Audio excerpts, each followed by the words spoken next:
Hello and welcome to Forever Rugby on Forever Sports. And the Stormers have booked their place in the URC semi-finals, beating Edinburgh 28 points to 17 down in Cape Town. They will then host Ulster next weekend in a home semi-final. What a match for John Dobson and his men. What a result. What a moment for South Africa today. Two South African sides in the semi-finals. We knew we were going to get at least one. Now we've gotten two. And, we never know. We might even have South Africa team in the final. If things go our way, we could even have an all South Africa final in South Africa, for example, if both South African teams were to win next weekend. So all to play for in a week's time. But in terms of this game, threatened to get a bit nasty for the Stormers in terms of them not being able to take their opportunities. They had chances throughout the match, but in the first half, they really struggled to take their opportunities. And then, in fact, it was 10-10 at halftime, even though Edinburgh went down to 14 men for about the last 6 or 7 minutes of the first half, and the Stormers couldn't really capitalize on that. However, they came out in the second half, and we started to see the Stormers that we come to expect.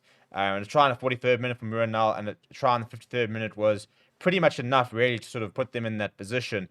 They threatened to come back with a try from Henry Purgos, but that penalty by Mani Debog in the 69th minute really sort of just sealed the win. Before we break the game down exactly, look at some of the best players. Please do smash a like on the video. Please do subscribe to the channel as well.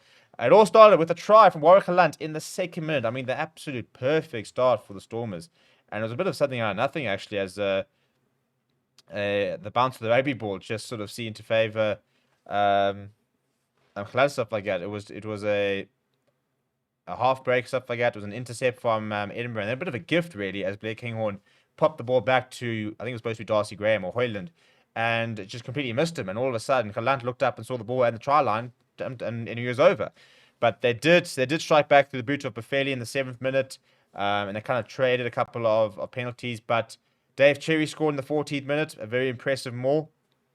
But then it threatened, and the Stormers were gifted opportunity. Magnus Bradbury getting sent off in the 33rd minute, a yellow card for him.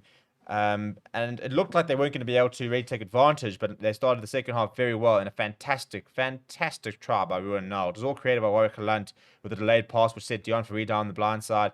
Can then combine with Sanatla, and then Ruan Nall just ran a fantastic sporting line the entire time and got that inside ball and strolled over for try. It was a try that summed up how well the Stormers were playing throughout this year.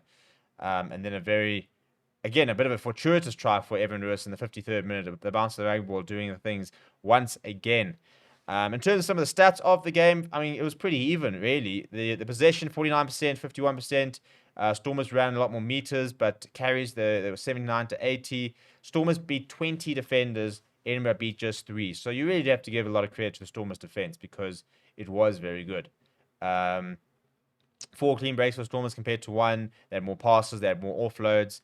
Turnover conceded was 17 and 18.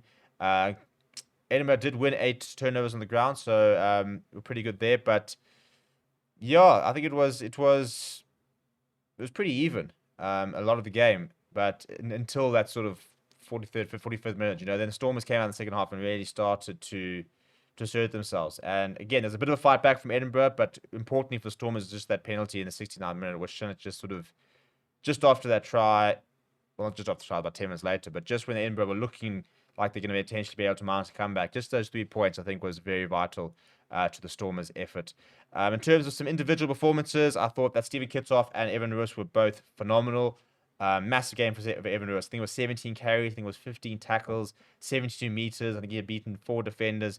An absolutely heroic effort from him. We saw 2 good 8th-man performances from him and Pepsi Buthelezi today, so really good to see that the future of our 8th man is fairly sorted. If we look at other players, Hachua Daimani carried the ball 7 times. Warwick Lunt was very involved.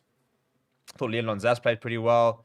And shout out to Herschel Yankees, because I thought that Herschel Yankees finally played like we all know Herschel Yankees can. I thought his service was crisp. I thought it was quite quick.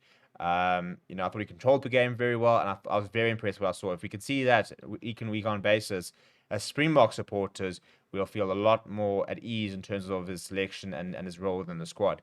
So very good to see that, especially, and the best thing is, the best players stand up in the big moments, and this was a big moment. This was a big game. and you needed your big players to stand up, and everyone else did stand up.